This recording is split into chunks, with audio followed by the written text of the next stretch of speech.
Hello everyone, let's do some sculpting today. I'm Daisuke from Maxon. I usually do some character sculpting like this, and it's a continuation from the one from 2 weeks ago. And I hope to end this sculpt today. I hope. And I'm planning to add a couple of details around the boots. So currently we don't have any strings on the boots. So last time I just did some sculpting related to the boots, and I wanted to add some details. And well, let's start off and then just think about what kind of stuff we can add. So first of all, I think I would like to add some strings on the boots. And there's a couple of ways you can do some strings, and one of it is using the cylinders from the gizmo. So I'm gonna use the mesh from here, and let's just change this to white so we can see this easily on the black, kind of like brown shoes. So we need to convert this to a cylinder 3D and add a couple of divides, and 9 should be fine, and then rotate around like so, make it a bit thin.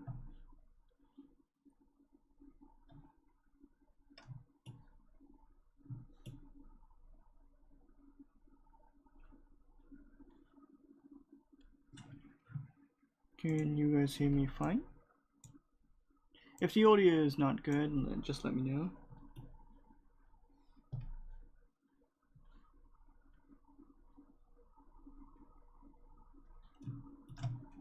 Okay, so I've placed the strings, and usually what I would do is use the bend arc to get the results, or use the bend curves to actually get the bending happening.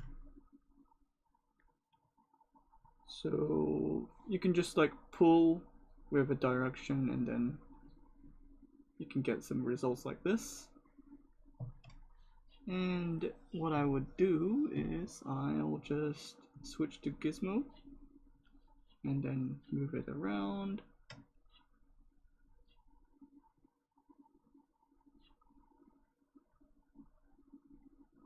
like this, and using the snake hook to actually adjust things.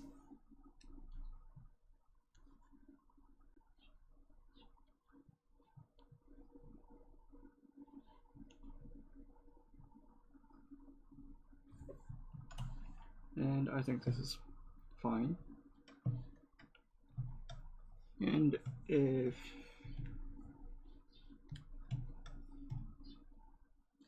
you're gonna use this bend, it's just a repeated process of bringing this to another step, and then just repeating this process.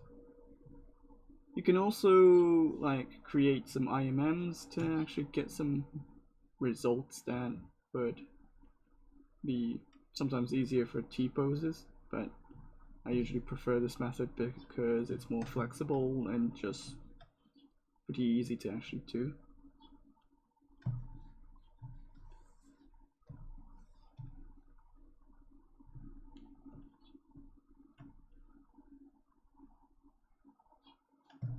Something like this.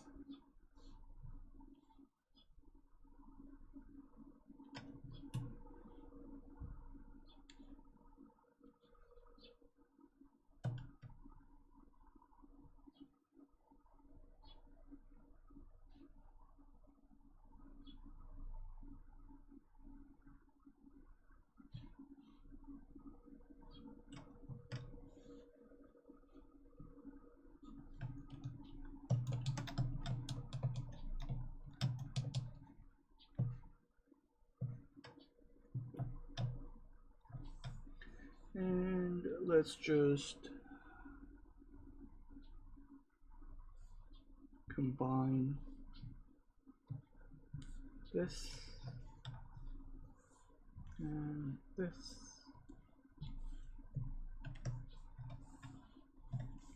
Duplicate.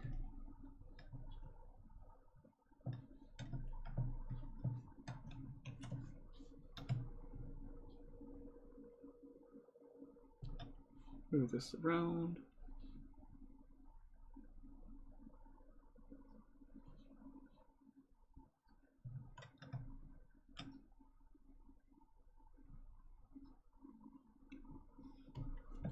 And we're gonna just eliminate this. No. Don't need this. Delete.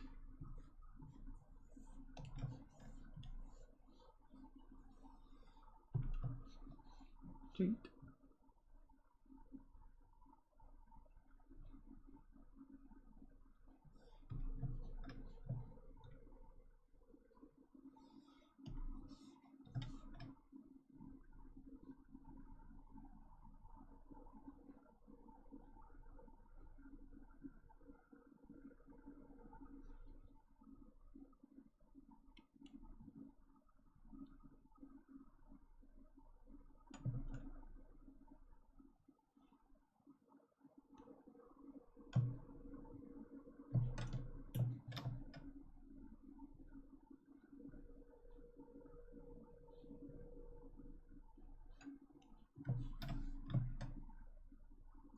And then just repeat the process of moving around and adjusting.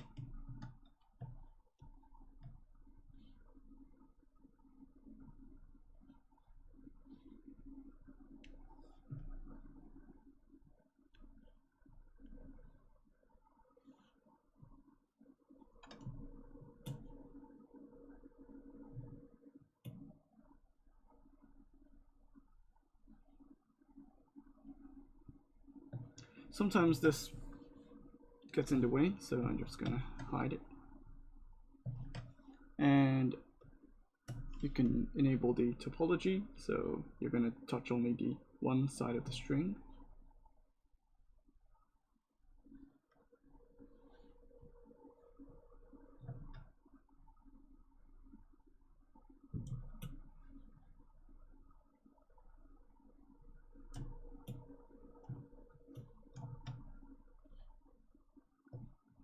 Hey, welcome. Thanks.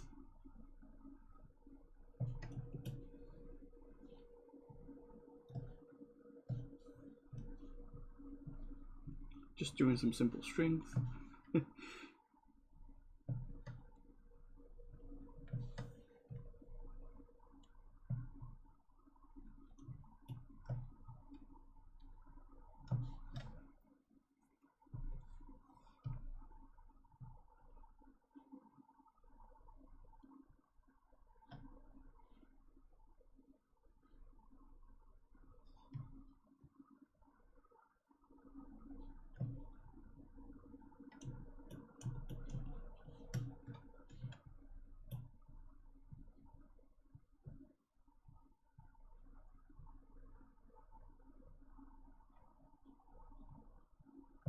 I'm doing fine.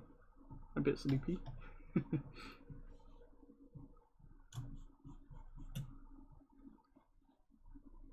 I was typing all day and doing some text work, so my fingers are a bit tired, so I just want to focus on sculpting.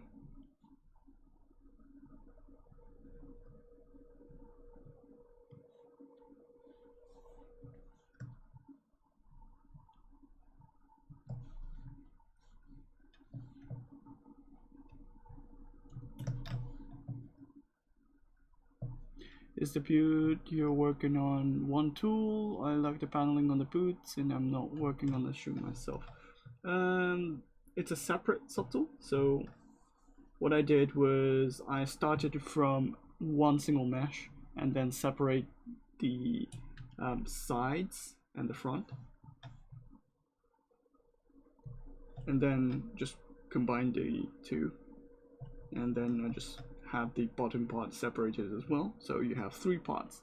So the front, side, and the bottom, and then the strings. So the strings is an individual. I'm going to combine at the end for the strings itself, but the boots is not going to get combined with the string, so I have more tweakability. So I could have the flexibility of not having to edit the strings and the boots at the same time. Like,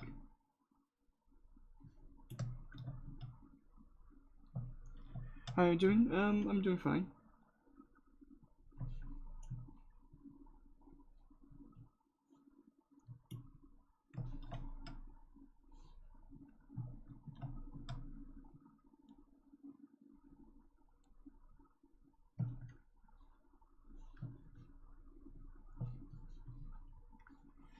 Okay, just copying.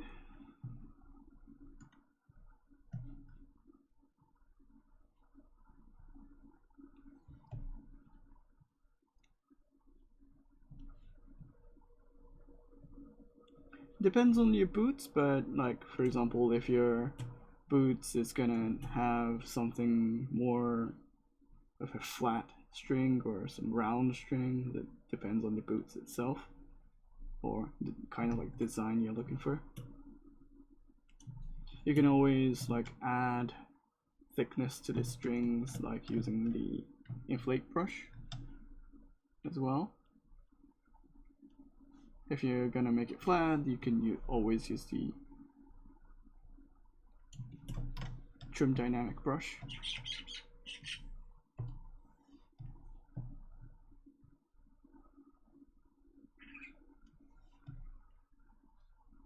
There's a bird just like living outside my window, so if you hear some birds tweeting, that's the reason why. I don't know why, but like, he loves to live just outside my window. Like, there's a bird's nest like I can't touch.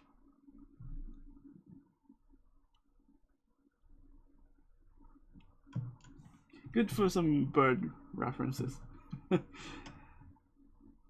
But as soon as I like come close to the window, he's gonna run off. So, bird things.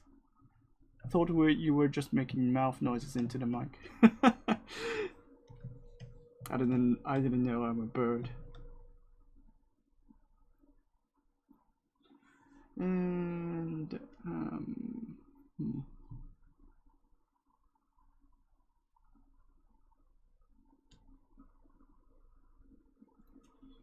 gonna make some knots in the middle. So I'm gonna stop the cross of the strings here and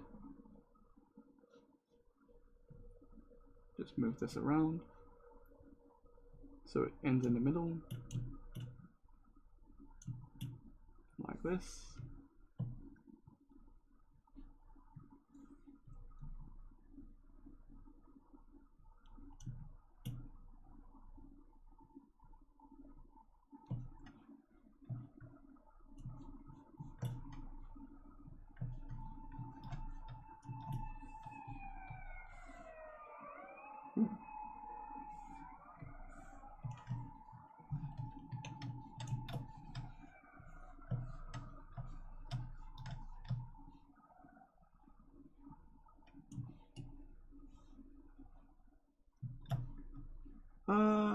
I'm live from Japan, so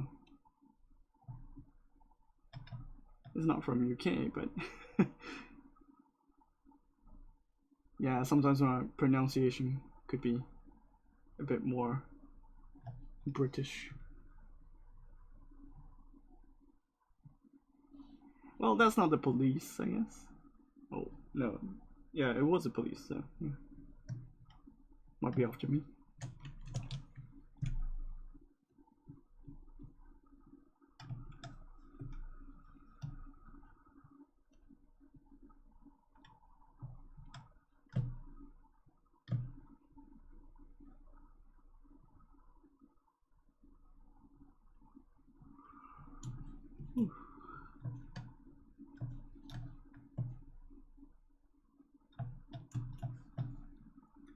And usually what I do at the end of the string, I usually just put some cylinders and then use the bend curve to get some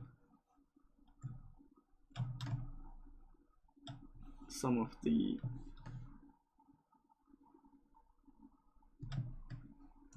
curves.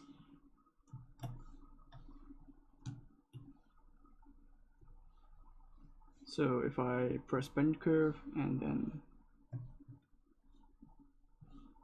create a starting point like this, and then just put the resolution up a bit, I guess 4, yeah, this should be fine, and then just moving this around.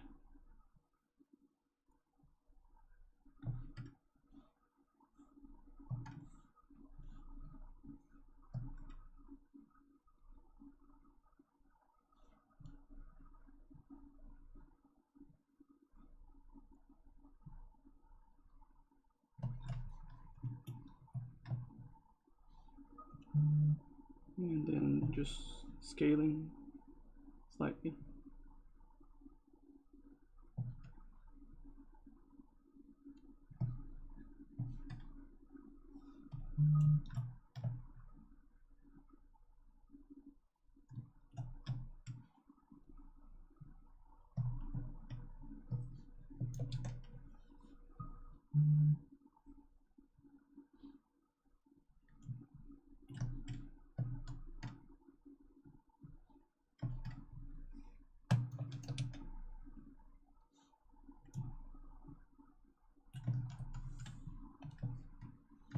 If you have this kind of stretch, what you can do is go back for a second and then retopologize, and then you're going to have a better result. I usually just go straight into ZBrush to get some better results. Sometimes it's better that way, or you can use the Dynamesh, and then after you get the shape you want, then you can use the retopology as well. Also, if you want a specific thickness on the mesh, you can also use the IMM curves to actually achieve this.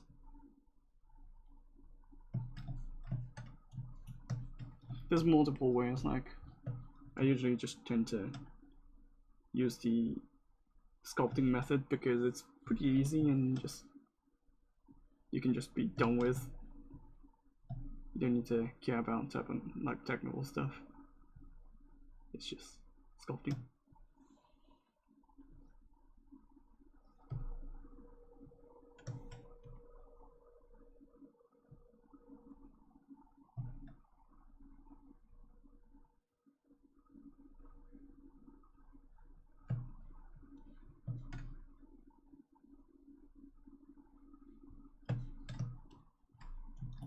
Yeah, something like this.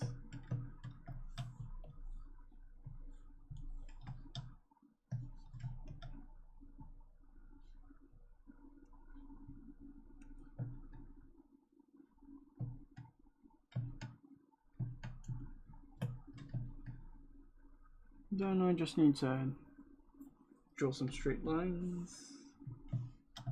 You can use the cylinder as well for this one.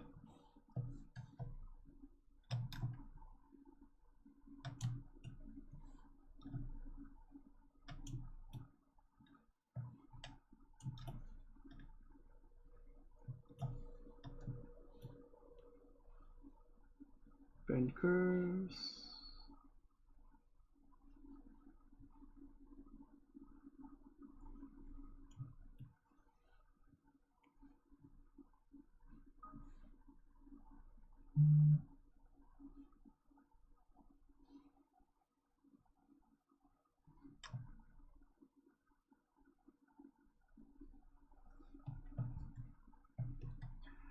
Well, you can always check the archives in the recording itself, so you can check it out later on.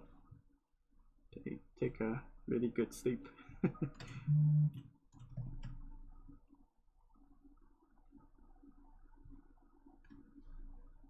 Well, I'm sleepy myself, so I'm not gonna complain.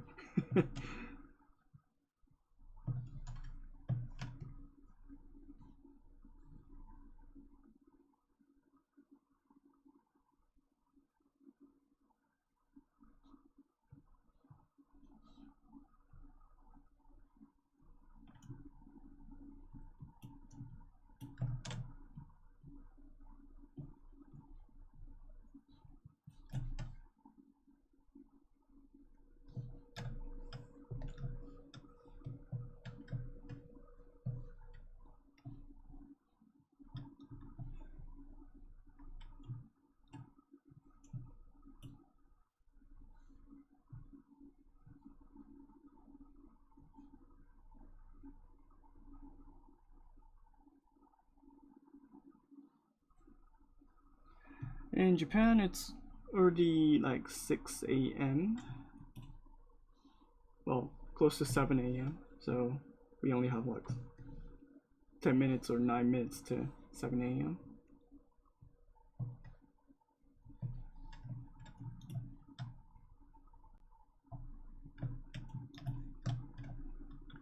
a.m.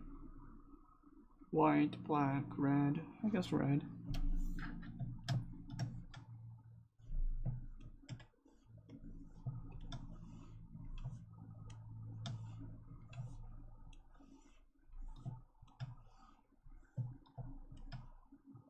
So I'm gonna combine all the knots I had into one subtool.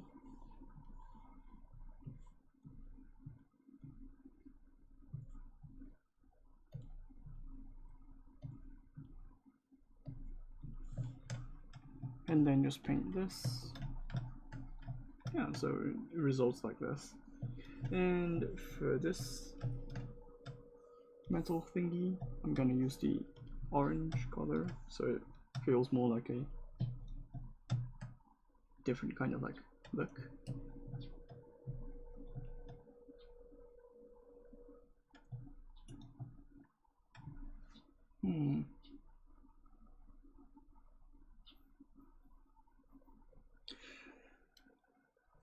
Also, I think I can add buttons, or what do you call those? The sockets for the boots. So I'm gonna edit the cylinder slightly. So I'm gonna use the top portion. Well, let's just use the taper and do some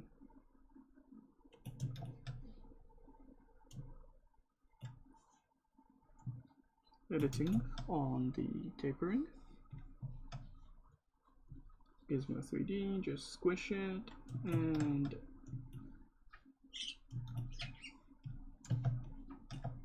delete and get some thickness.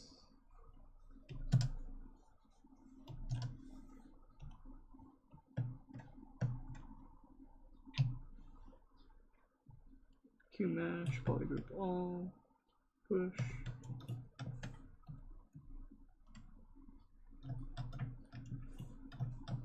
I don't think I need this amount of insert edge loops.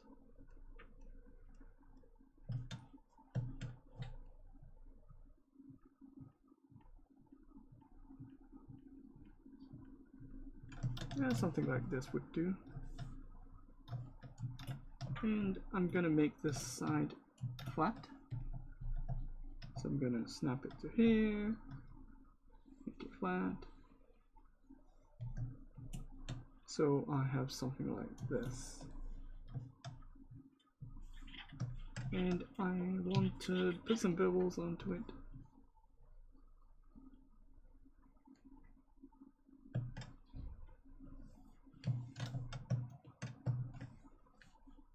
Add in some crease.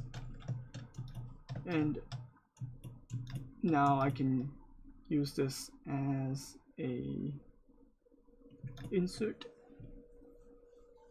So I'm gonna create as create insert mesh, create new, and I'm gonna use this to insert on the mesh.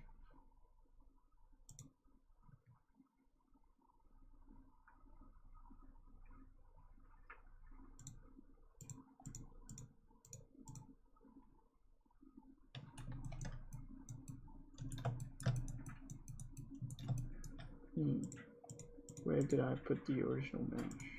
Oh, there it is. Okay, so I'm gonna switch to the boots. I'm gonna use this boot to be a base, so I'm gonna remove the subdivision levels. I'm gonna remove the dynamic subdivisions, and then use the insert.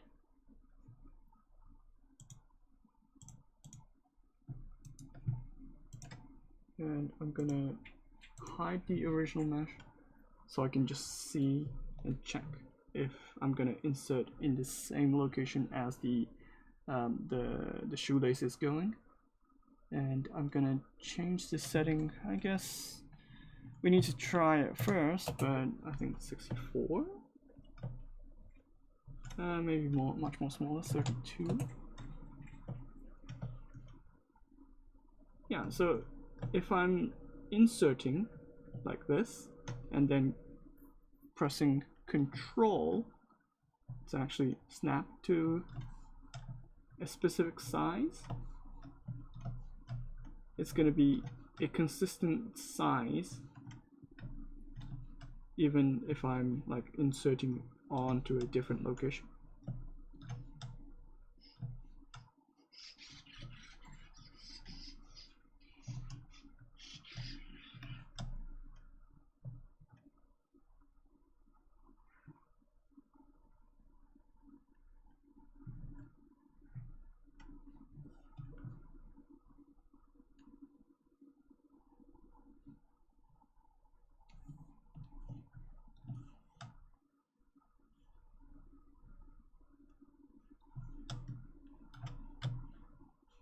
So after I just inserted this mesh, I can tweak the shoelace a bit so it doesn't really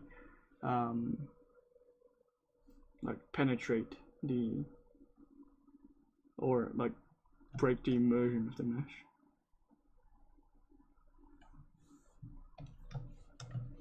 The bird is like unstoppable.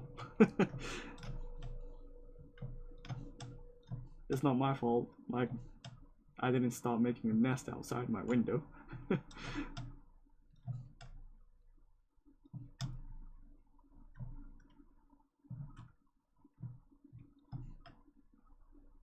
Well, I wanted to have the bird's nest outside, like not close to my window because it was a bit distracting, but like I don't know, like I wasn't able to stop it.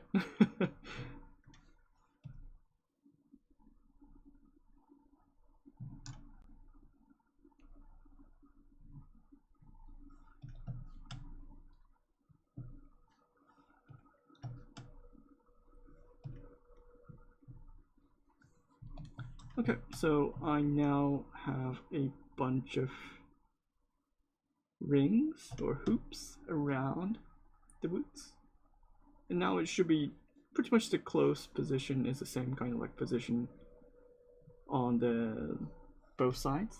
If it's not on the same position, you need to adjust it slightly.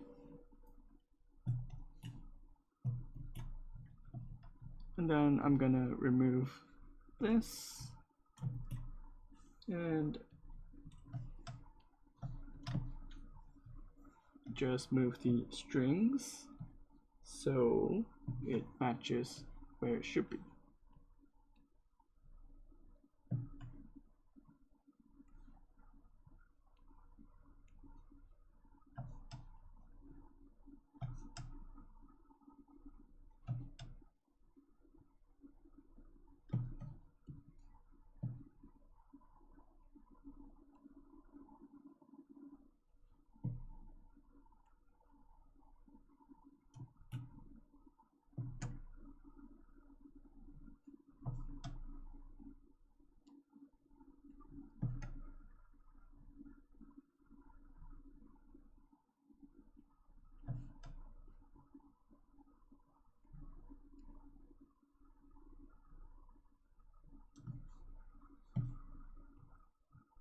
I'm hoping to end this model today, but I don't really have any ideas for the next one yet. I need to think about it. I've finished the model from last week's stream where I was making some like mech models or mecha musume models for the Japanese stream. But now I need to think about another one, which I need to start prepping as well, because I usually just start 2 models, finish at the same time. I need to think about 2 models now. If you want to see something from me, or if you want to see something made, just let me know.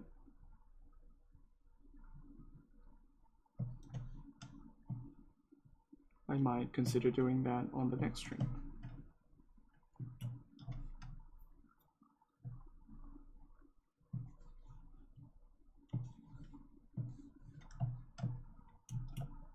Okay, so the string and the hoops are placed, so this is done.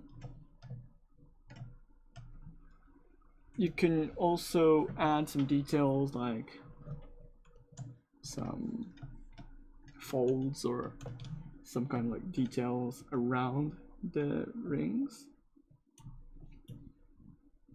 so it matches where these kind of like hoops are placed.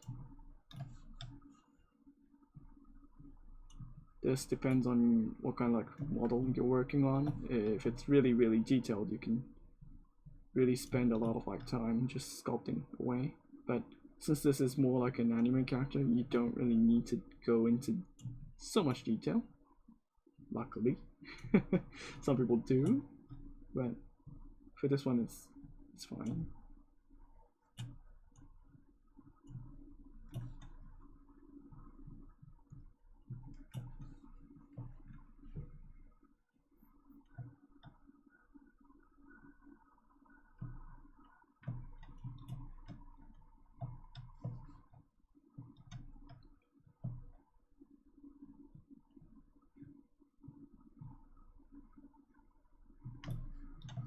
And I was gonna place some zippers on the side of the boots. So there's a couple of ways you can do that. You can just insert the zipper. I think M should be the metal. P is for, I think it was for plastic. And I can just remove this and add some zippers.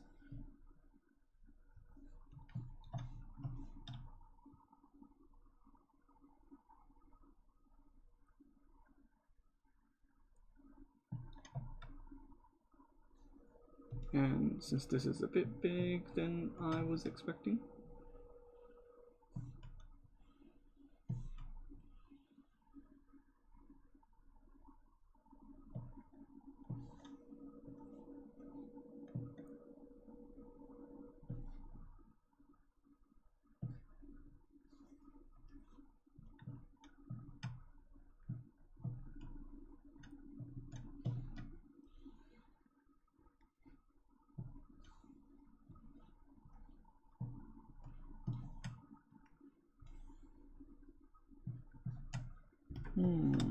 open zippers or close zippers.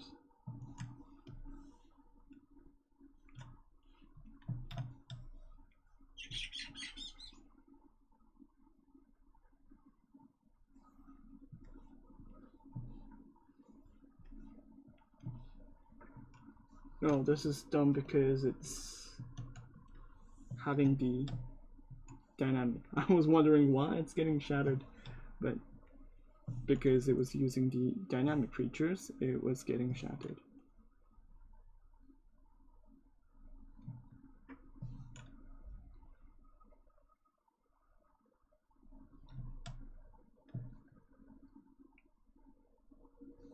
Yeah, looks fine.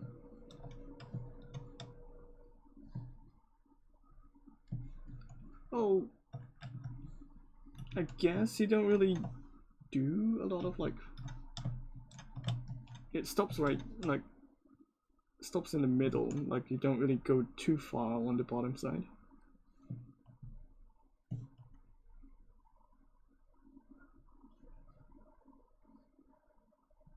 Hi, welcome. So I think I can just stop right here and embed a bit.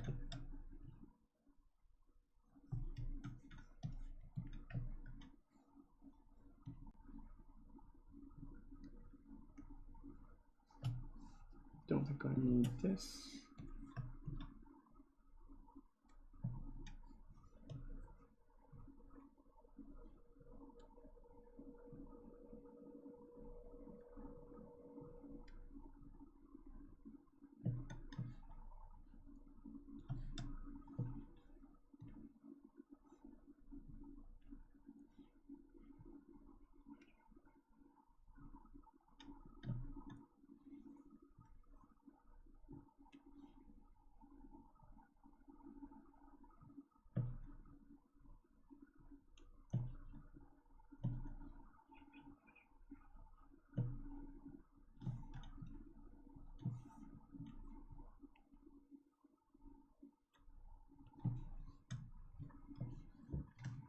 Okay, so the zipper is done.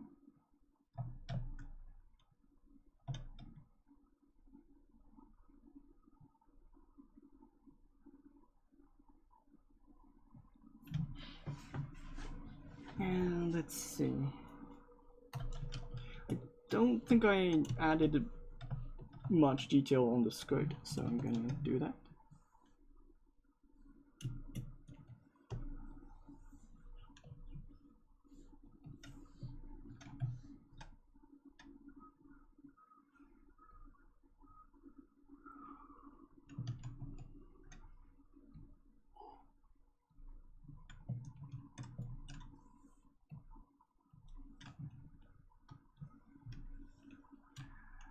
Do you already have client for the jobs you're doing now? I work for Maxon, so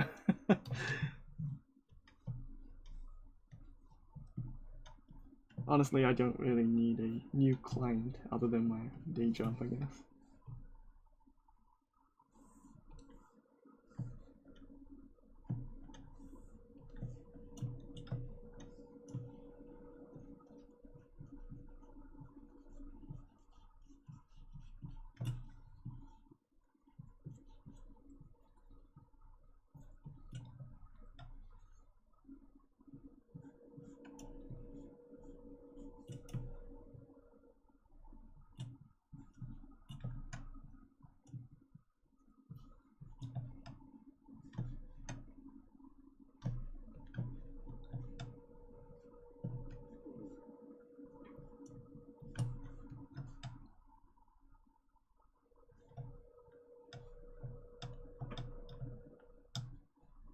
I'm a marketing manager for ZBrush, but I primarily work for a Japanese market, so I kind of like do and like show what I usually just make and show. So the users would ask me, how do I do this? I can show a couple of examples, how I would approach those kind of like works, and then people can ask me any questions if they want.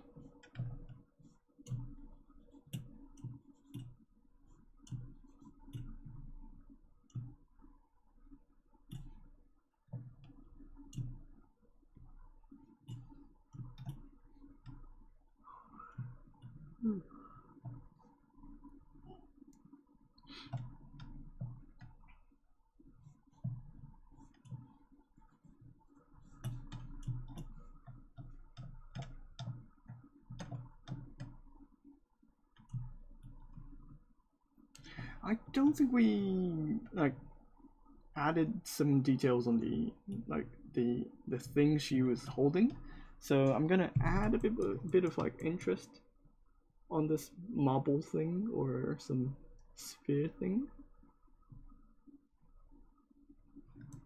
So usually it's just a sphere, so there's a couple of ways you can like improve this.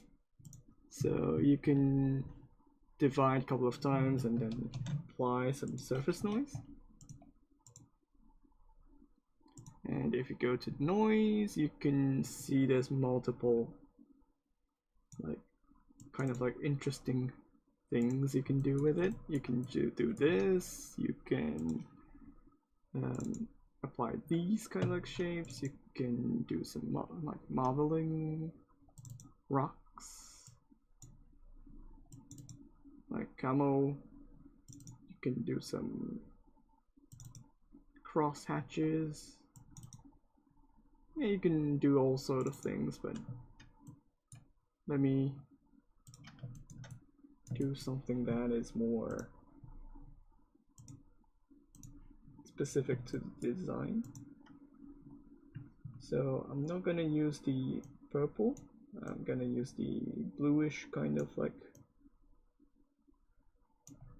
pattern, and then I'm gonna adjust this by changing the plugin scale like so. Let me see the results.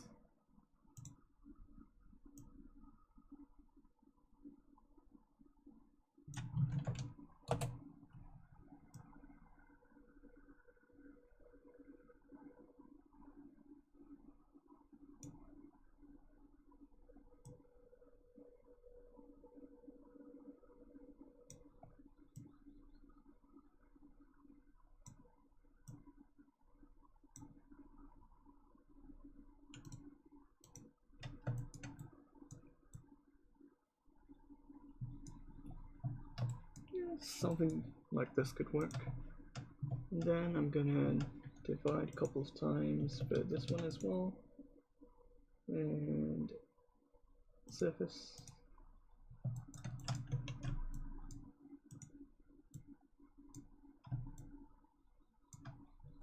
And I guess I want to color blend.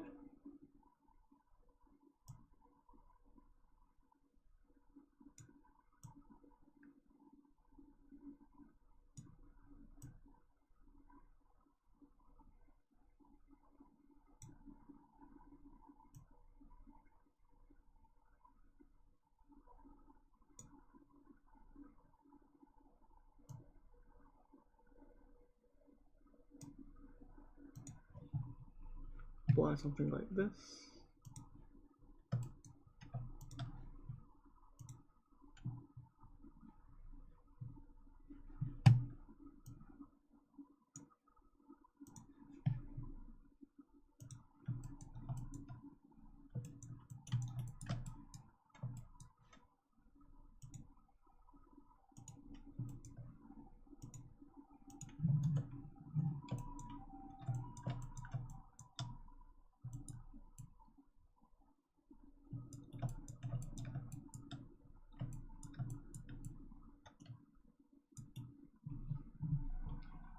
When are you visiting Africa? I don't really have a plan yet for visiting Africa. Soon, at least.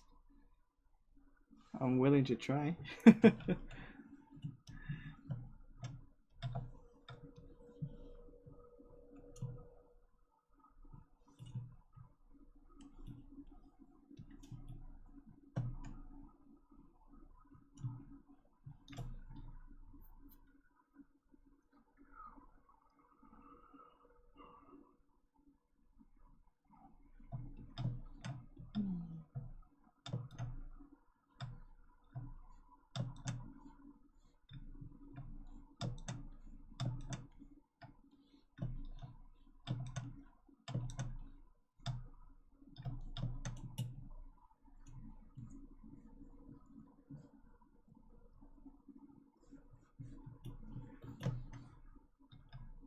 Like, because I live in Japan, like, Japan is so comfortable for people like me. Like, I don't want to go outside sometimes.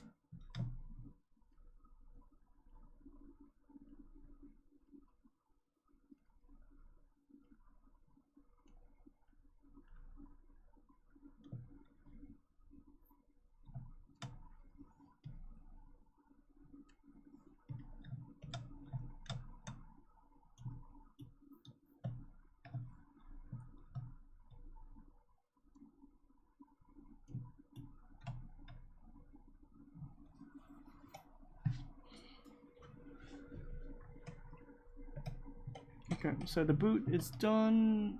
Let's see what we can add.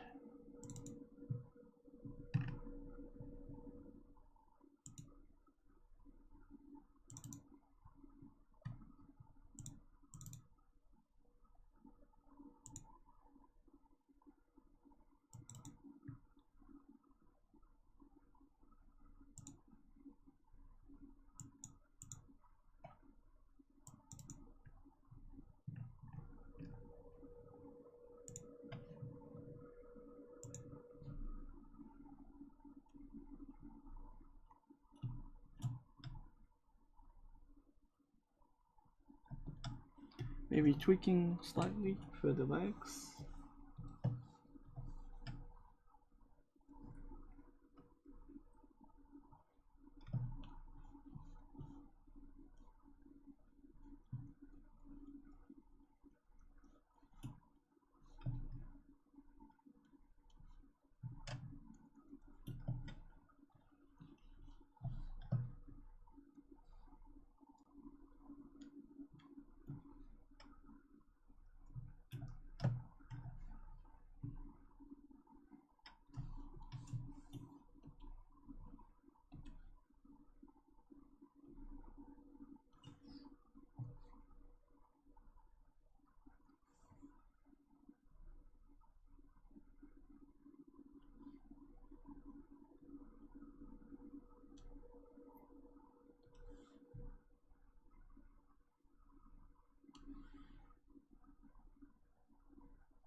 Oh yeah, currently we don't really have any like edges on the corners like this, so I'm gonna add a bit of edges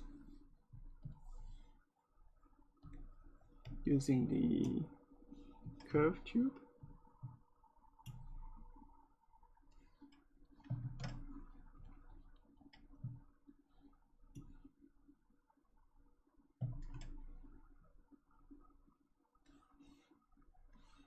Stroke, frame mesh.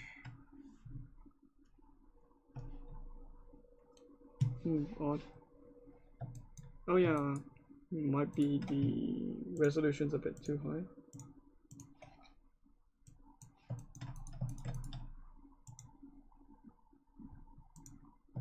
Yeah, possibly.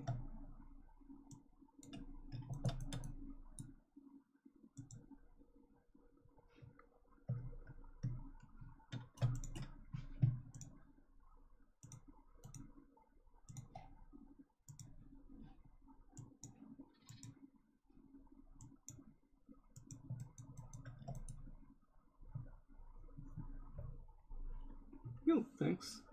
Yeah, have a nice sleep.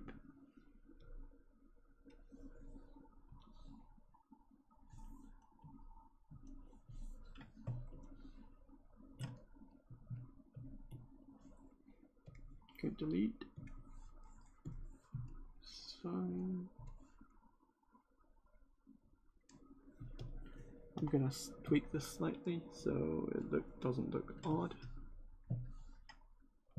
Sometimes these kind of like areas will look a bit odd because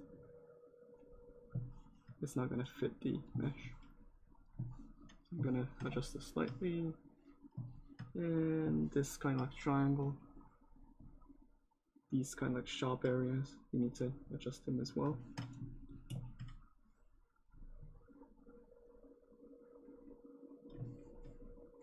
Same for this.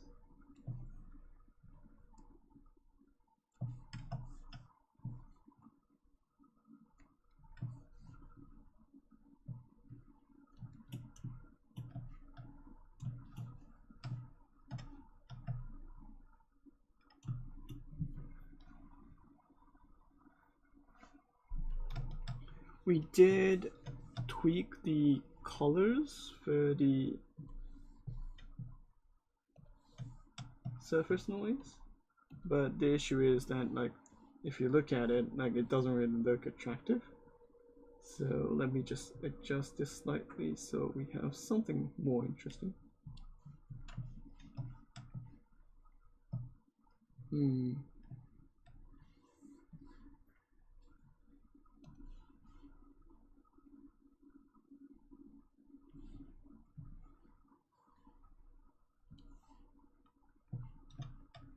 Yeah, a bit of strength.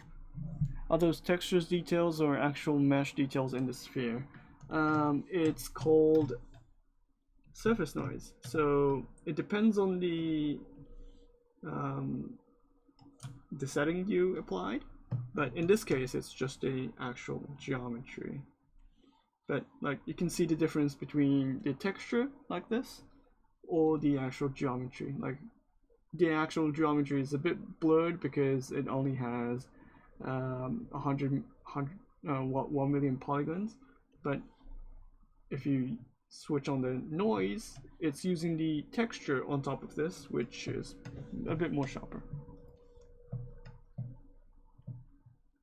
So you can like apply these kind of surface noise to a sphere or some kind of like geometry to get some like bumpiness. It's the same on the ears as well.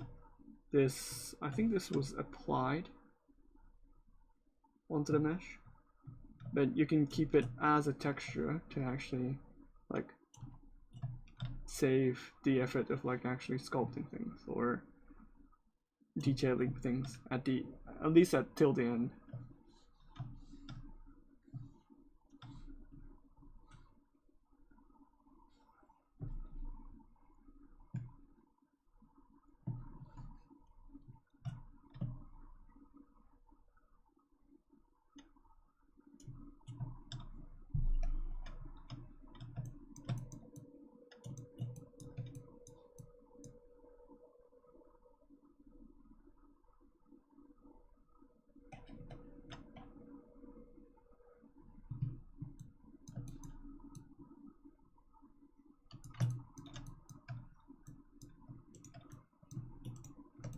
Okay, so for the hairs, I'm gonna add a bit more detail because there's not much detail on the hairs right now. So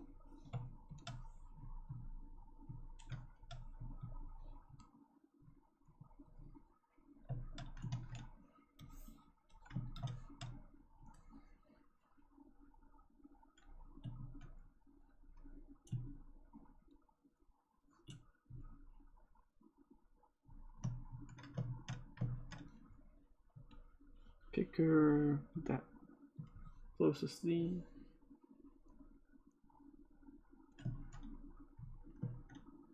And I can just use the snake hook.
Oh my god, I'm really sleepy now.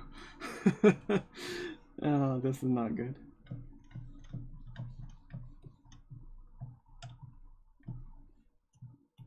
Okay, so what I'm gonna do is just add like small strips like this, so it looks a bit more attractive.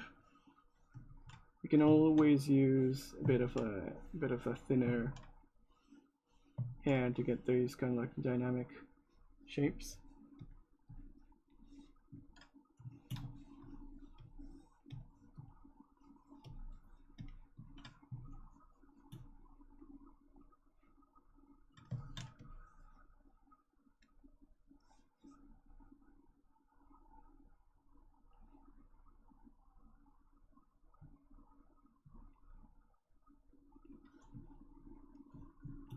And if it's too thin, you can always adjust the thickness by using the backface masking, like this. If it's for a 3D print character, then it needs to be a bit more thicker, so just keep that in mind.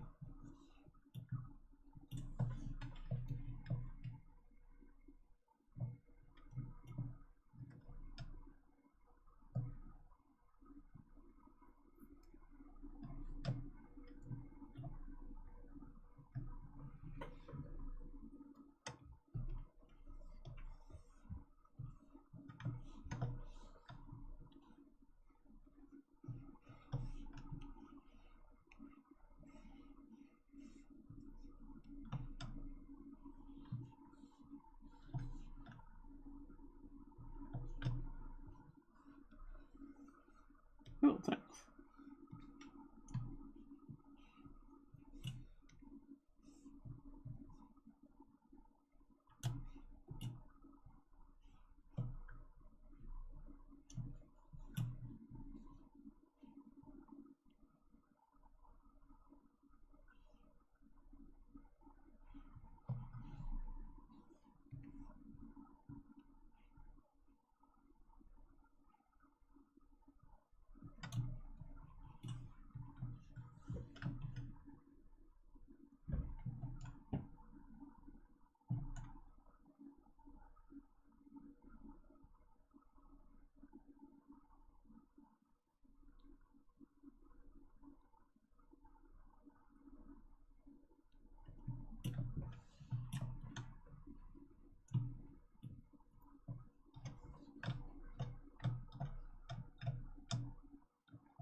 Yeah, I think this looks a bit better.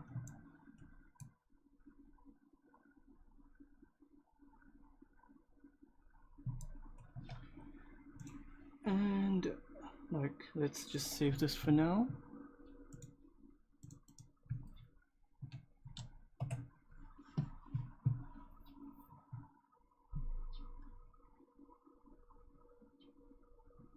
And let's try some NPR materials. So usually you can use the materials from the basic NPR shades like this, but usually it's a bit thick. So if you put the lights on and then use the BPR renders, it's a bit thick. So the outlines are really like thicker than you want. And these kind of like middle shaders are a bit too on the nose. So usually what I would do is like adjust the light settings like this, and then use the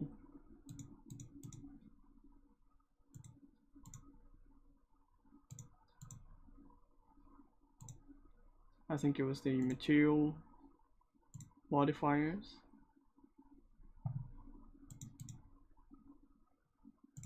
And I don't think I would need too much of this focal shift. I think minus 35 would be fine.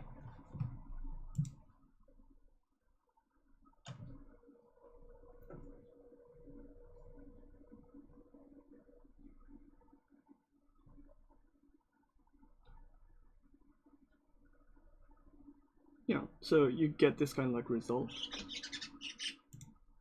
And then let's see, ambient 60, that's fine.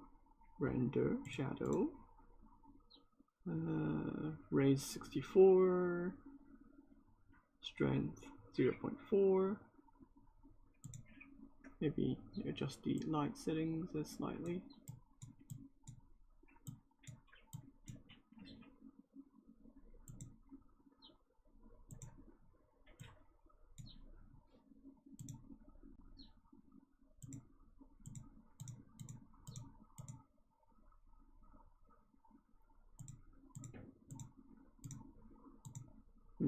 And then I can just change the outline setting. So if you go to the material mixer and then change the outline slightly, so I don't want to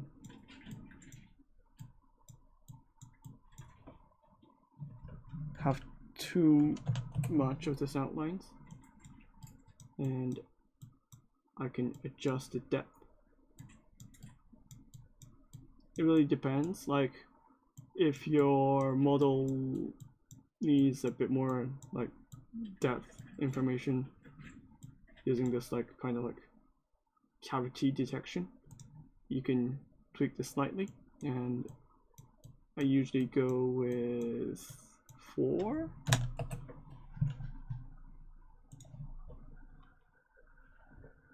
I think I would use like 3.5 to 4, depending on the model though. And it will create this kind of like rendering. I do have ArtStation, but I don't really update it often, so I think you would like to see the Instagram side, which I post this kind of like images.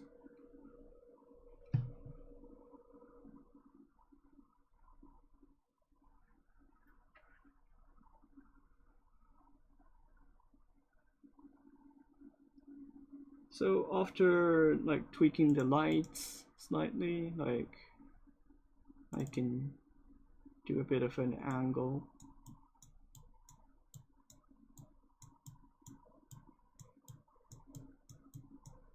Like this, render.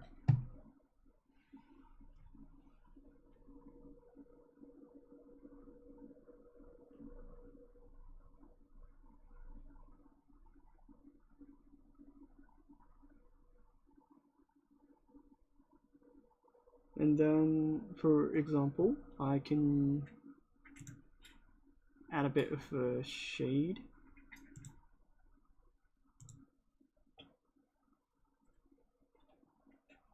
With render properties, and then use the flat shadows. And I don't want to have a black shadow, which really looks like a black shadow. I want to tweak it slightly so I get a better result.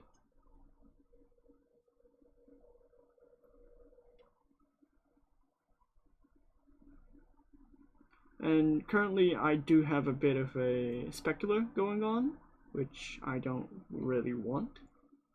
So if I go to the materials, modifiers, I can, oh, I don't have the speculars. Maybe I could add speculars.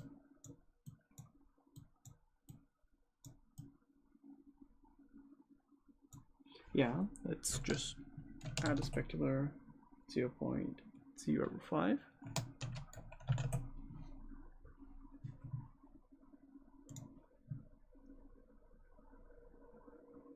Like this.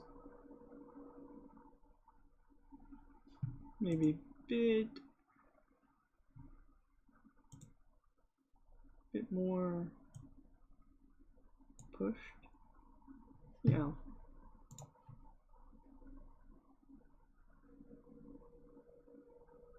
Something like this.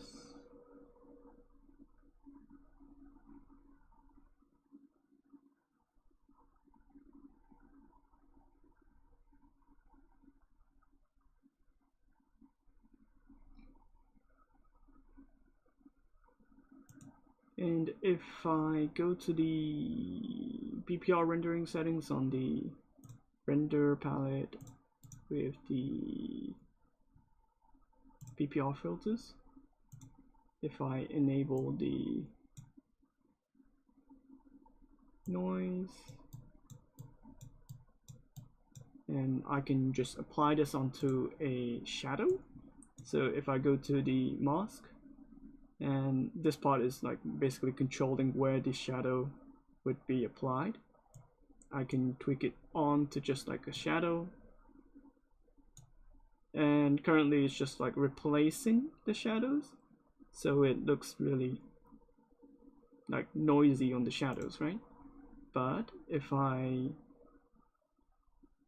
tweak the blend mode so it multiplies or darken, so like you have this kind of like shadow which is a bit noisy, and you can tweak the size by choosing the noise setting. I think 30 would be fine, and then I would apply some outline edge.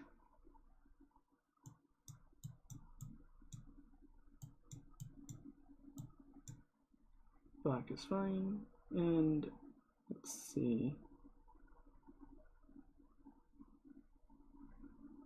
opacity modifiers, outline thickness,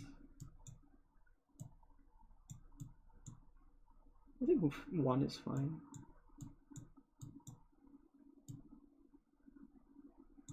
.5 for the noise, and fall off.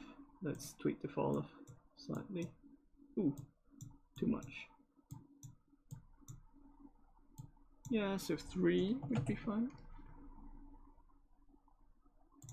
And let's add some sharpen.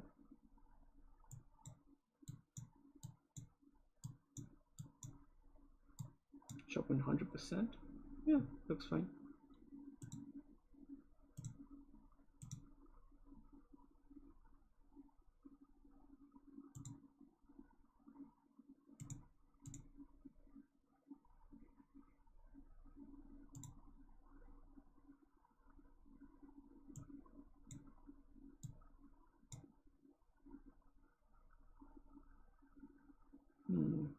I don't want to put the autumn to the entire mesh itself, so I'm gonna adjust the area to the where was it?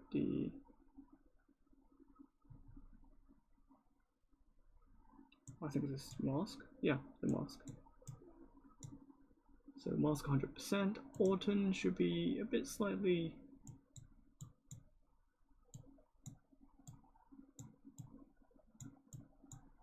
Yeah, 5 should be fine. So now, like you can see, it looks more like a drawing. And also you can tweak some settings if you want.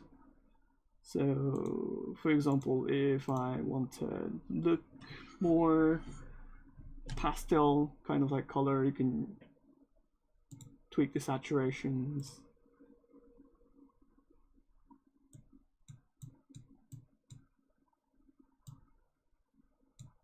Like this.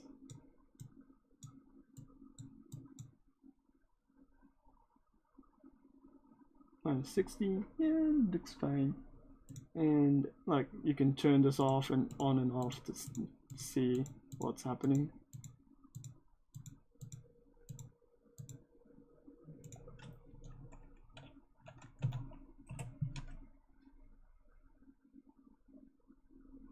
And also you can add kind of like a paper, or you can, yeah, you can add kind of like this displacement effect happening.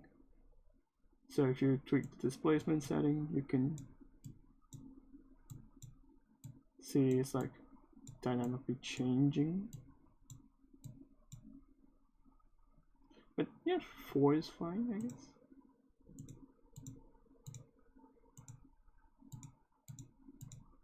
Nah, 4 is a bit too weak.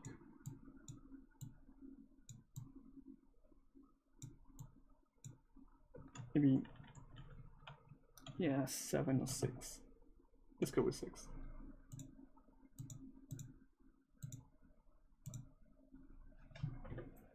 Yeah, so you have this kind of like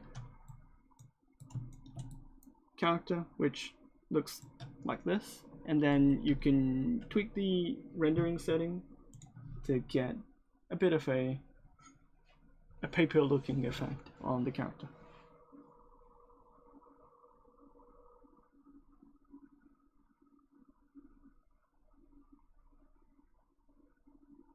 Like so. And you can always tweak on a specific color if you want. You can tweak the specular on the model if you want.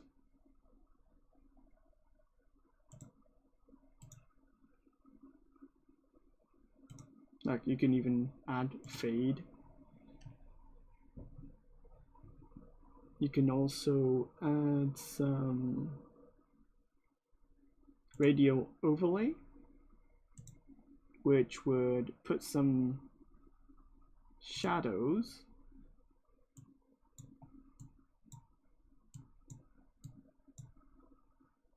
onto a, I think it was the radius.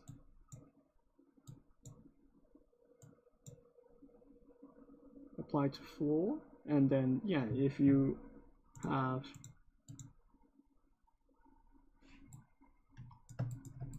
something like this, it's going to affect the renders.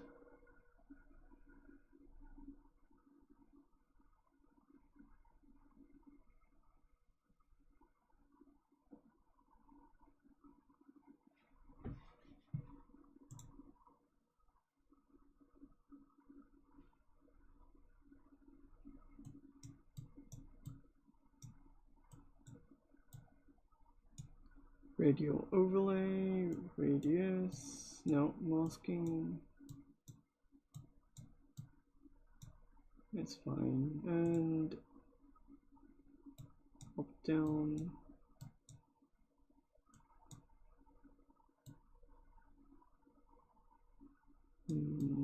one, radius, 2, I don't think I need this. Yeah, so lots of things you can do, or you can play around with the BPR.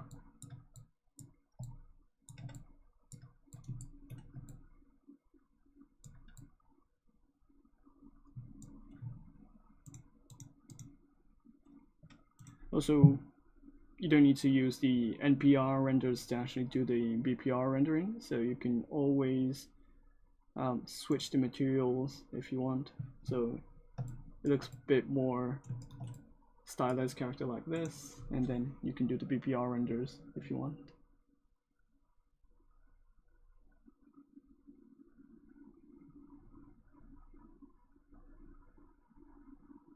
And it will look a bit different.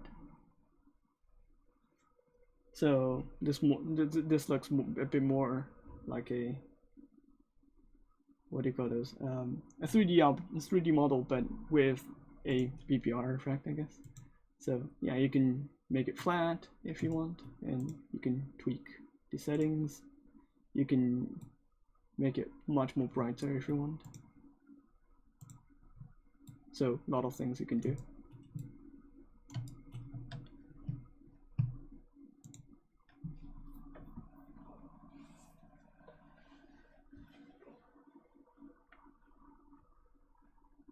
Also, you can play with the BPR settings to actually get some more wicked stuff. So currently, if you go to the preference, and no, the render, and then if you just want to save the setting, and then if you want to play around with the presets, like goth,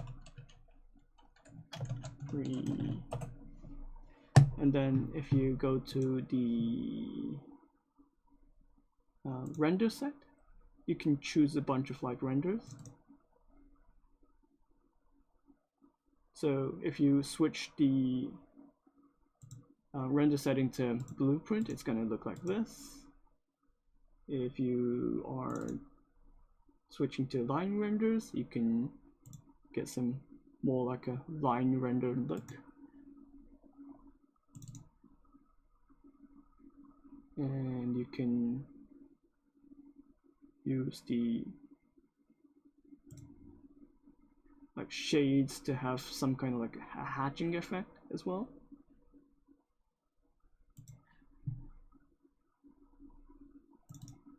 There's a lot of like comic brown lines as well.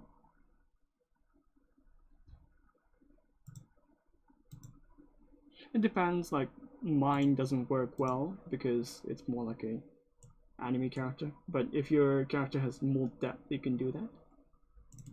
And radio overlay would do some like spotlight looking effect as well.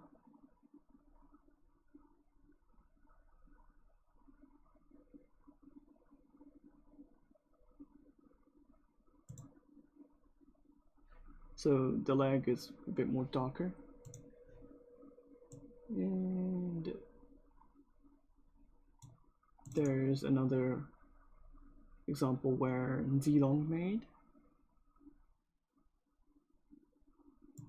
You can have this kind of like a hatching effect all around the mesh as well. So there's a couple of like interesting, bunch of interesting stuff that you can use. So there's pencil sketch renders as well.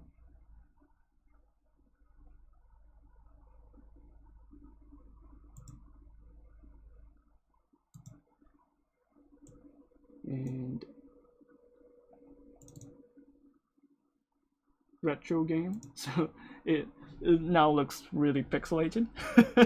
It does look like a retro game now.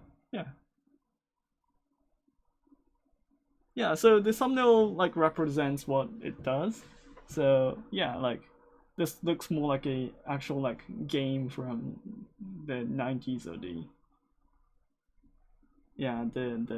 early noughts.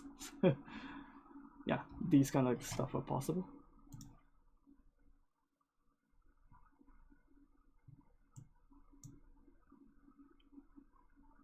Also, like for example, you can tweak the settings if you like want it more specific to your needs.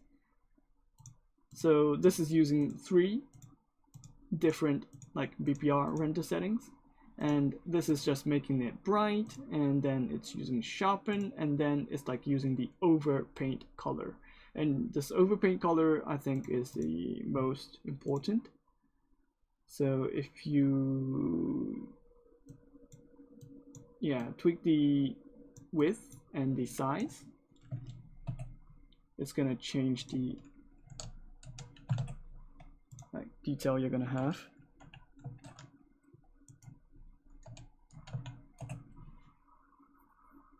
So if you tweak this, it's gonna look a bit different.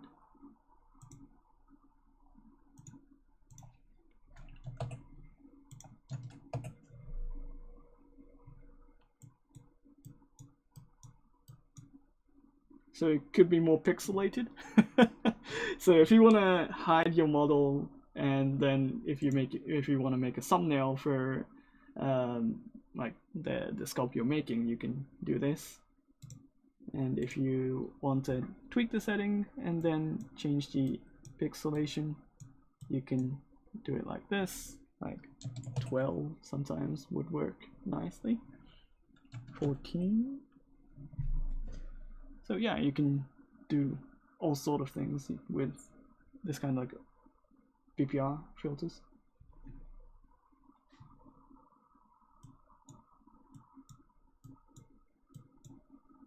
Do you like twice? What is twice?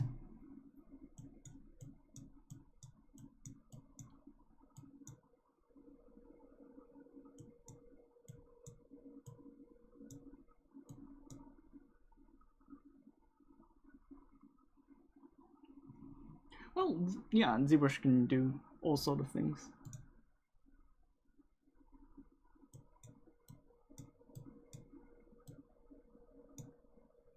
And yeah, you can bring it to like Photoshop to do additional things as well. So like you can even make some like glitch effects.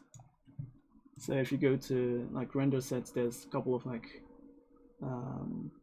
settings where there's a color shatter, which shatters the coloring like this. And there's a couple of like settings that would make the artwork look absolutely abstract. Abstract. So like this looks like more like a glitch now, but like you can change the settings to like make it a bit more smaller if you want. The sharpen autumn displace, yeah, so if you slide the displace off a bit,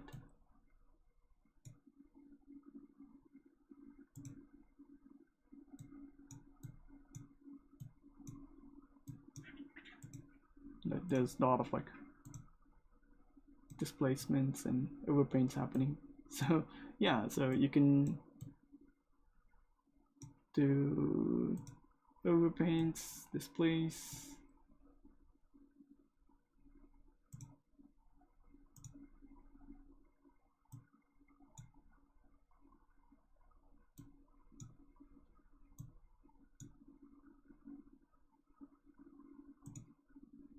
and then it's currently replacing, so it's like replacing the actual render itself, but you can like put it onto the mesh as well, like multiply would do this kind of like effect. You can do some average, you can do some like difference, overlays, yeah, so a bunch of stuff.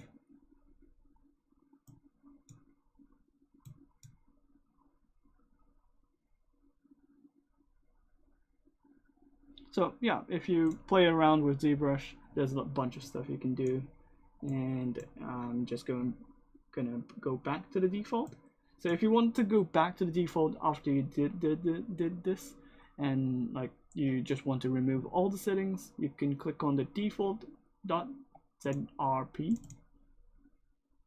This is the ZBrush render presets. So you can chuck all these off, and then you're just gonna have the basic render you just started off with. But if you change the render path setting or the like shader effects, this is gonna get reset as well. So if you just want to change the filters itself, you go to the filters area, and then it will have the settings just for the filters. So if you don't want to change the shading effect or the render settings you had, you just need to go to the filters and then do that thing.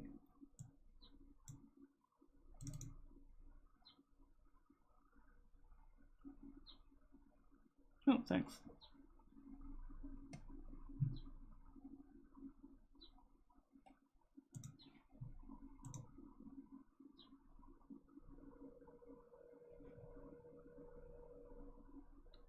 Okay, so I'm just gonna load the preset I just like created before I started like switching everything.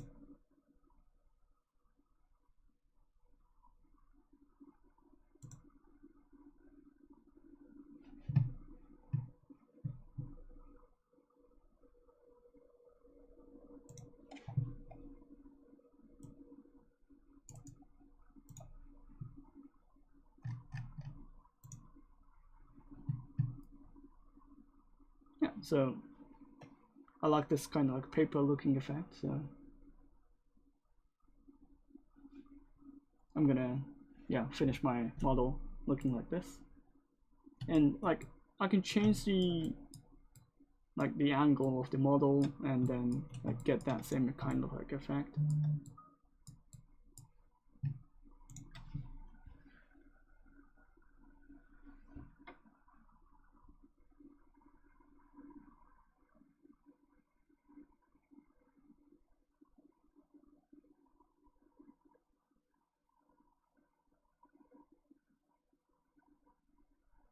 yeah, so this is what I get.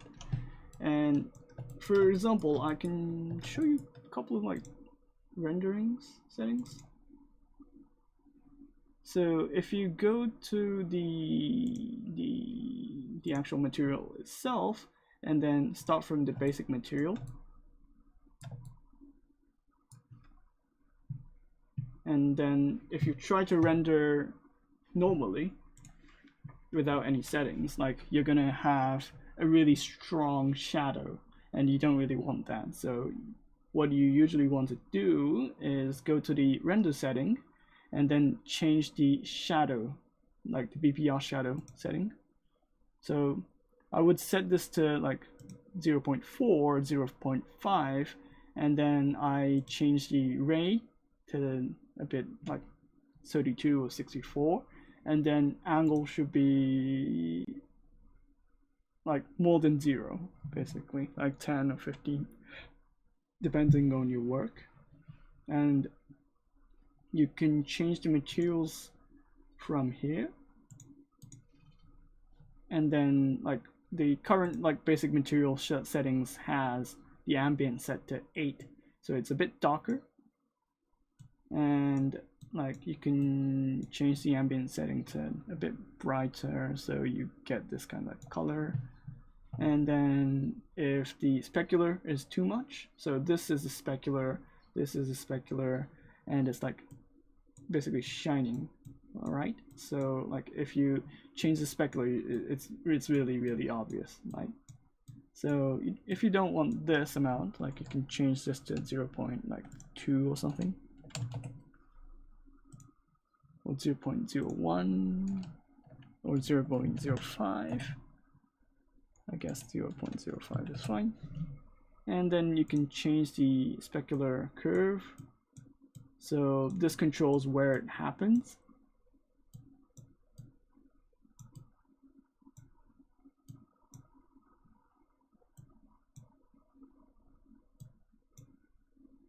So then you're gonna have something like this.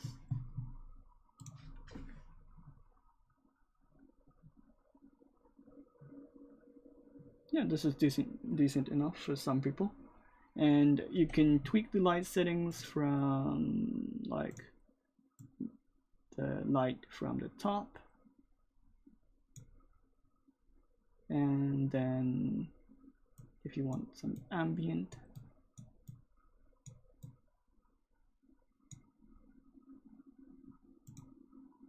and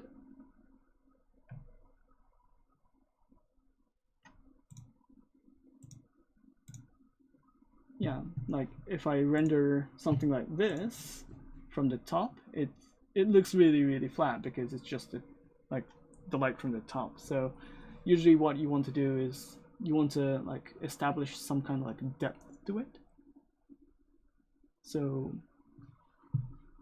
what I usually do is move it slightly from the front, but from the like top, to make this kind of like lighting from the top, but at the same time like put some lighting from the side so it looks a bit more like 3D.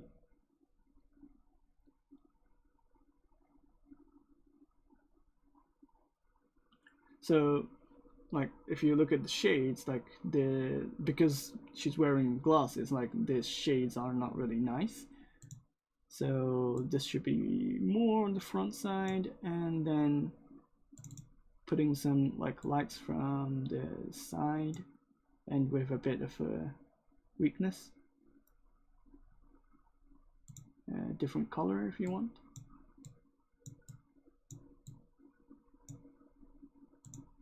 And then usually I would put some like sharp colors from the back. So if you press Alt,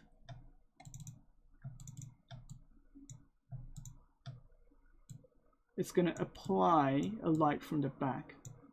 So you can check this by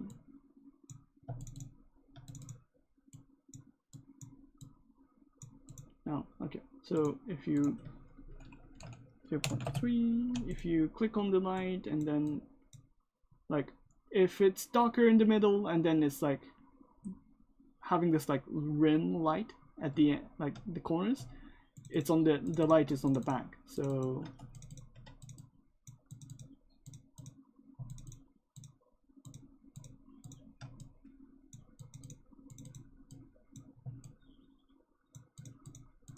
you can see there's a difference from the light coming from the top side or the light coming from the back side. You can single click and then switch.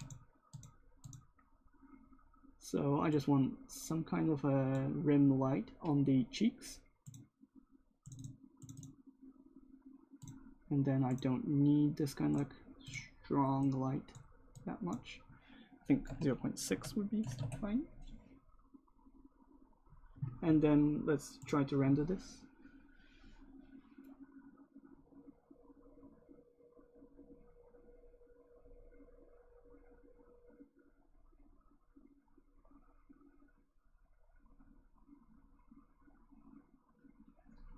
Because the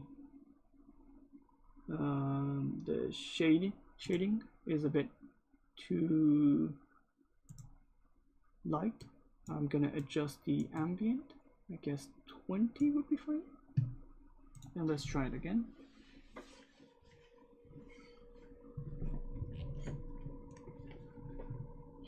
And I think the blue is too much.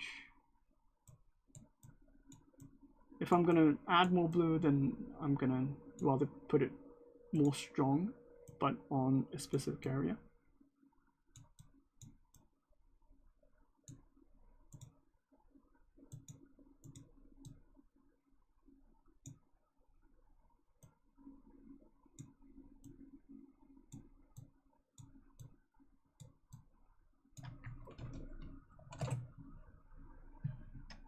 Yep, I'm just rendering, so it's more the final stages, like I'm done with this model.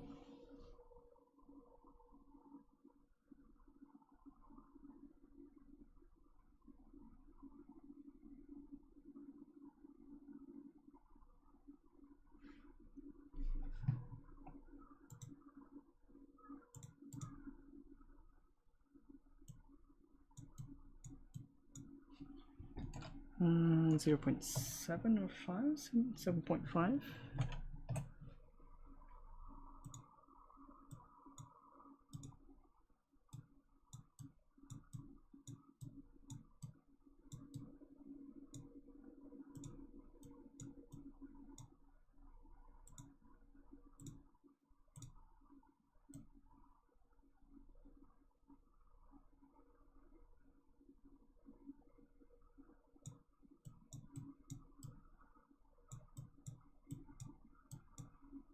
Maybe red, bright red with darker colors.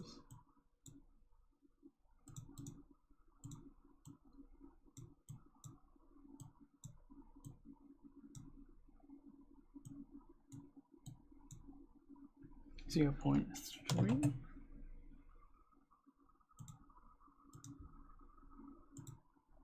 and a bit of a yellow.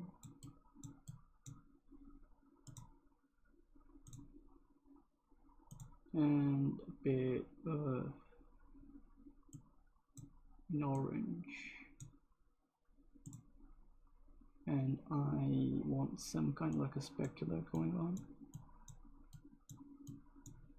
0.2.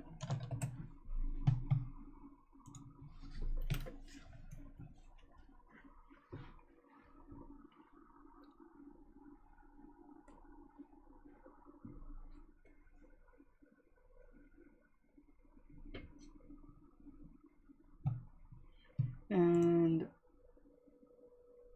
I think I would like to have a bit more brightness, maybe 40.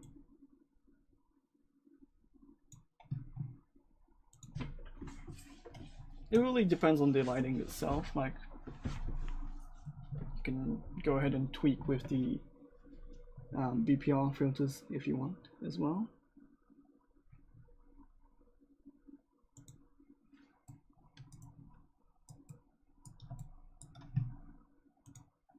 you can also, like, I forgot to like recover the plates on the bottom. You can do this as well. Crease first and then divide.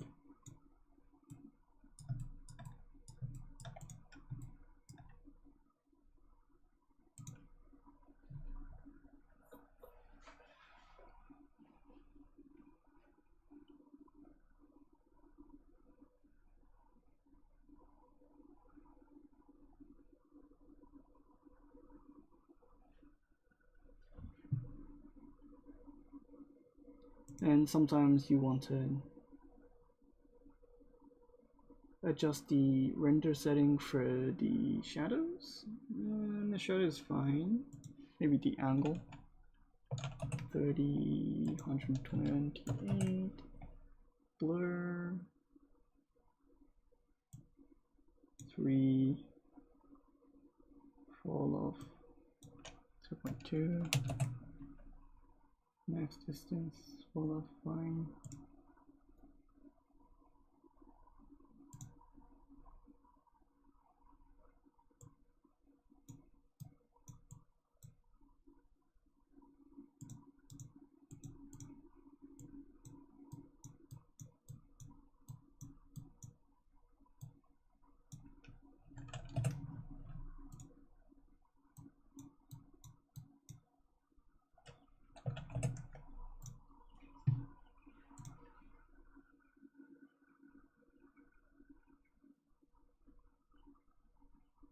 Also, you can change each materials if you want, but like, because I just want the materials to look pretty much the same, like I didn't want to change anything. But you can apply metal materials on a metal thing as well.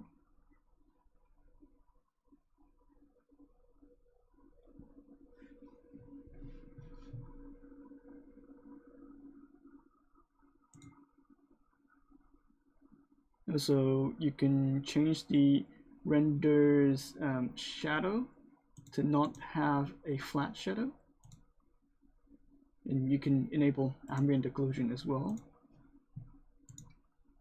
So if you apply ambient occlusion, it's gonna look a bit different.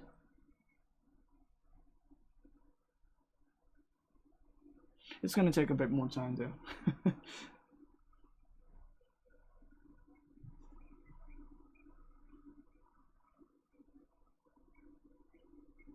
So if you're on the testing, like testing stages, like I'd recommend not to enable the ambient occlusion. Yeah, looks fine.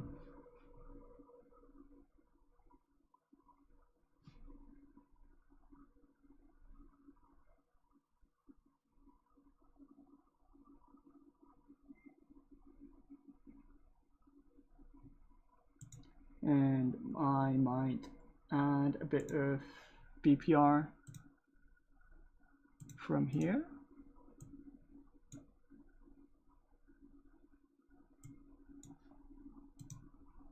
So if I go to the render settings and BPR filters and apply autumn,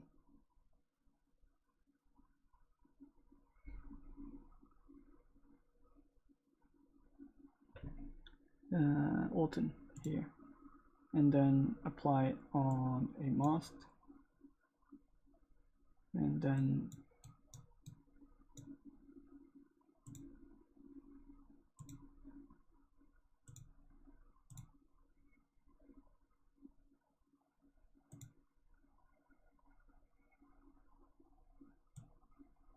autumn slightly with an overlay, and then make the entire thing a bit more brighter.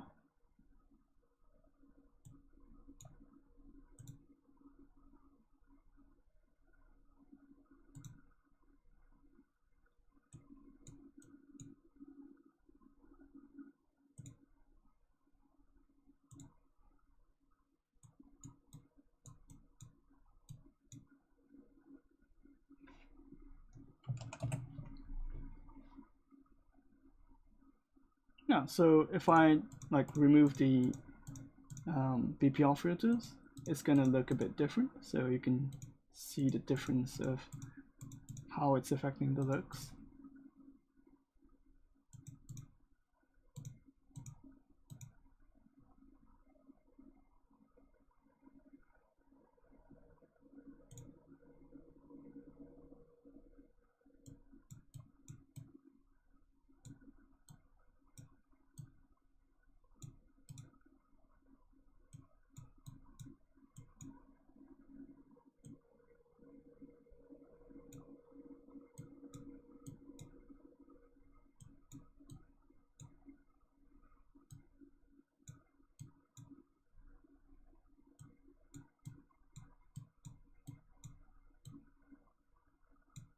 Don't think I need this.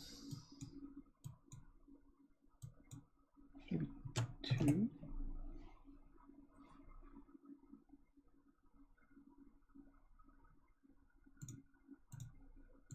And let's see.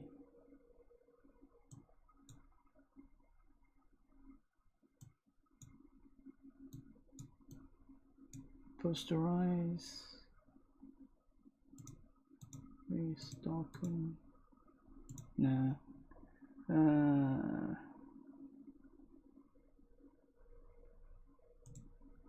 Vignette.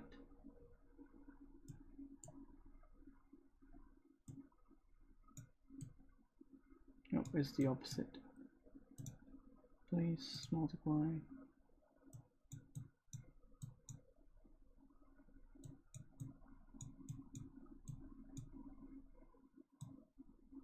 And I think this is too much.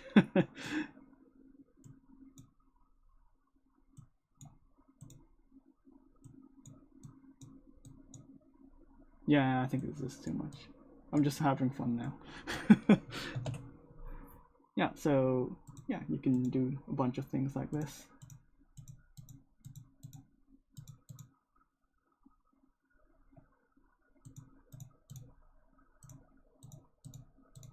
And then if you want to have some kind of like screen tone, you can do this as well. Also, you can apply some modifiers, so it's like consistent thickness, consistent size, and then you can also use the a specific like intensity as well. So if you want to like pick a color, and then if you want to put some like areas where you don't want the colors as well, you can do that. You can also do the reverse.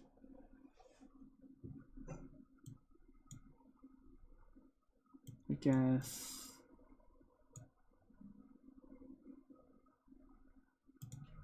25 on this one, and then just put some like opacity.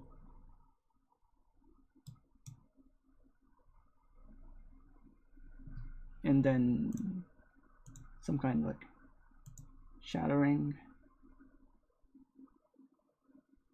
Let's see, blur or displace. Displace is fine. And then you can do some displacement on the border of the mesh. And then you can disperse a bit more with like using the opacity feature, and then like trickling down the displace areas a bit. And you can also like blur the radius.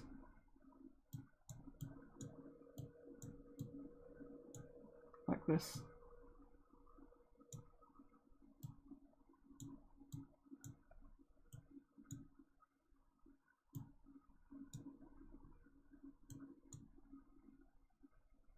Maybe too thin.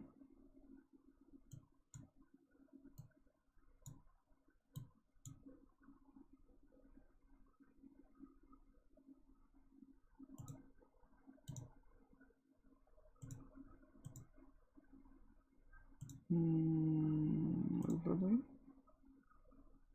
Nah, I think it's too much.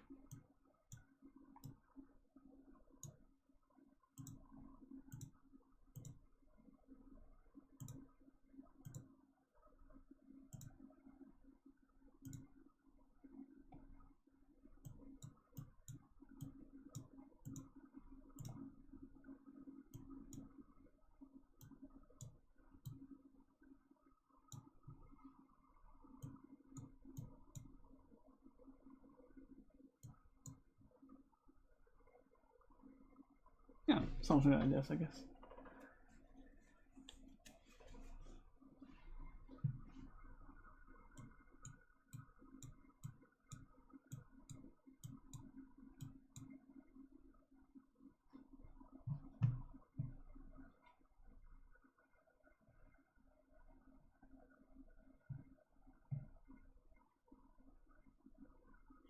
Also, like for example, you can specifically use the like the colors in this area, and then you can mask the intensity, and then you can do some displacement only around this area as well.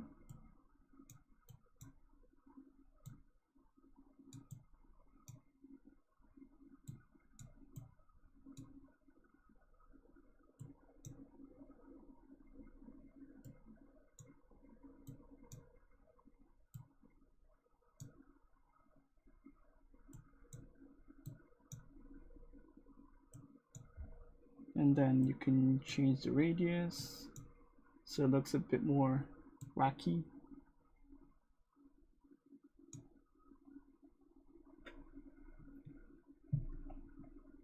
And you can change the colors by like using multiply or using some negation, linear burn.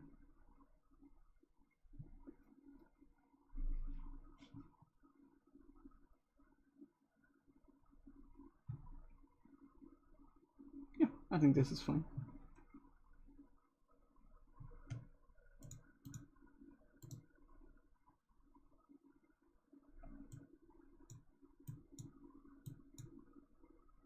Yeah, you can fade as well, so.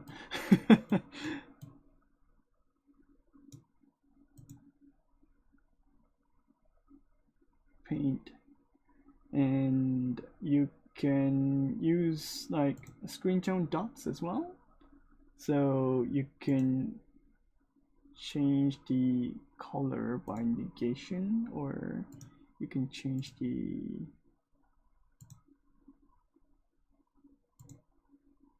model using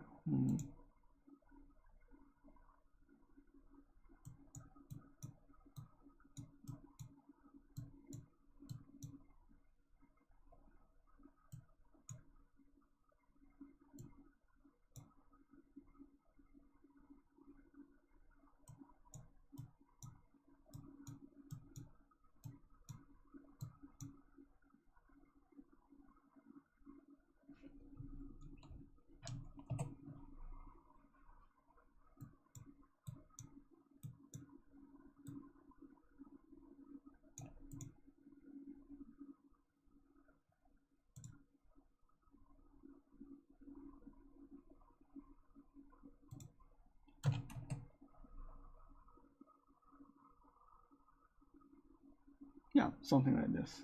So you can do all sort of things. You can also like combine a couple of like colors. You can change the size of the screen tone itself. Like match color intensity is pretty interesting as well. This would do something like this. So it changes the size of the screen tones depending on the color it's underneath.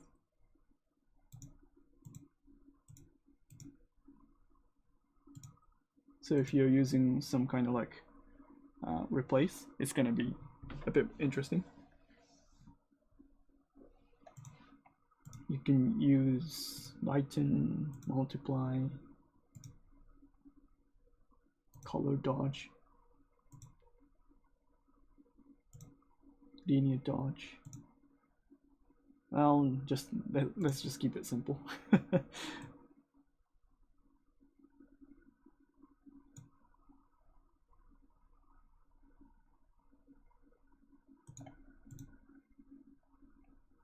Yeah, you can do something like that as well. You can also make it glow as well.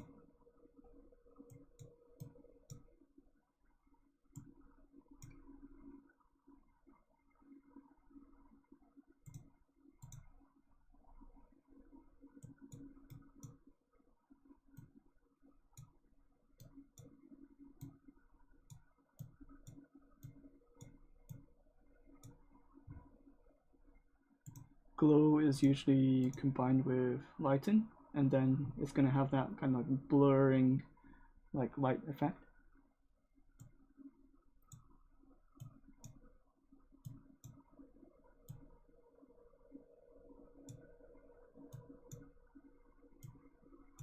Yeah, so a bunch of things. Okay, let's just finish this rendering then. I'm just gonna like move around so it's on the center. And also, for example, you can double the document size. So if you click on the double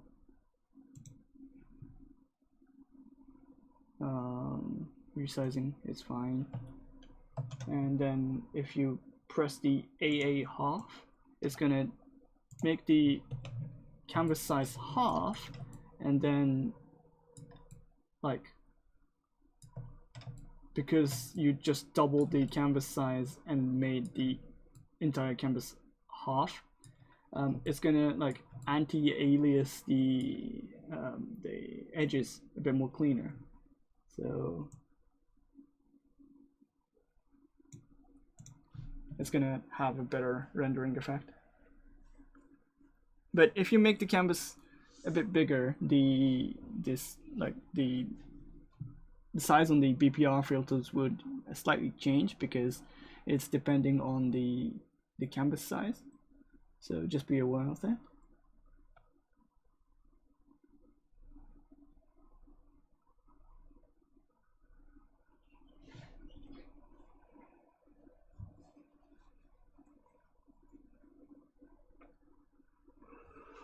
Ooh.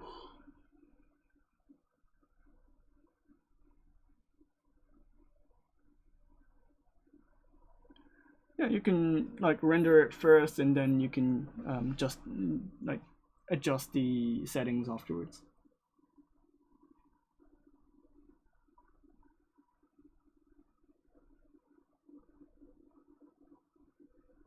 Yeah, so for example, like the stripe is a bit more smaller than it used to be. So if you want to like change the setting on this, like the horizontal lines, you can change the setting so it's a bit bigger. So yeah, something like this.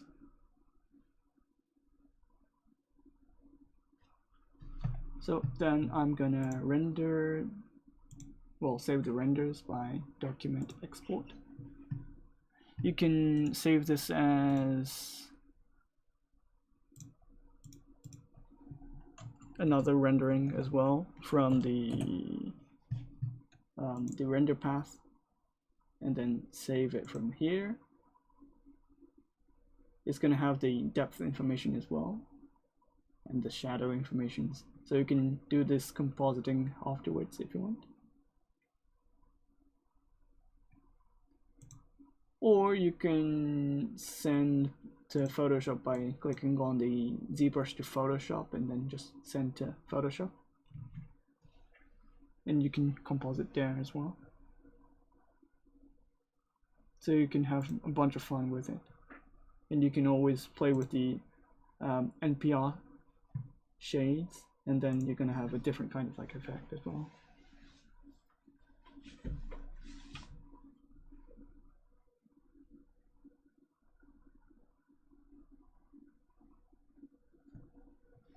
So yeah, so fun stuff.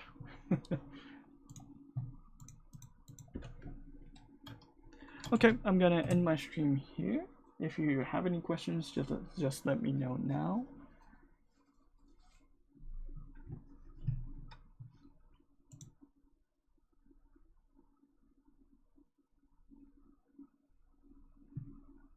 Oh, thanks. Yeah, it's very fun when you play around with like PPR renders.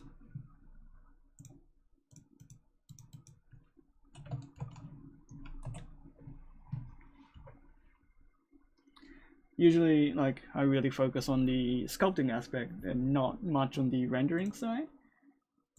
But like, there's a lot of tutorials around getting the MPR settings to your liking. So if you go to the ZClassroom, I think it was 2019 we added this feature, and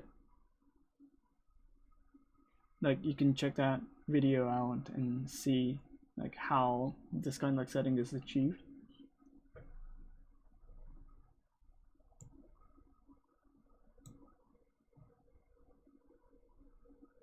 Also, I think there was a example project where you can load some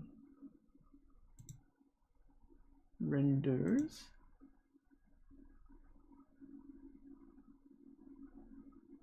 Wasn't it this one? No. Okay. So I think it was the render setting, and then you have the oil painting version of the render as well. So I think this was using Pablo Munez model, and then it totally looked like an oil painting. That was really amazing.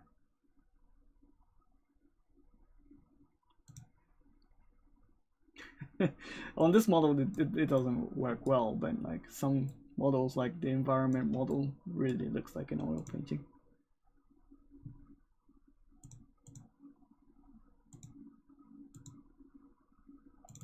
Oh, you have charcoal as well, like you can render the model to look like a charcoal.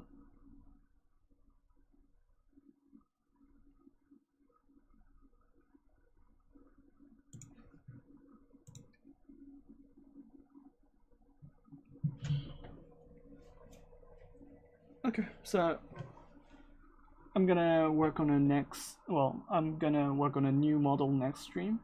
So this is really dark. But I like it. Like, you can tweak it around and play with it.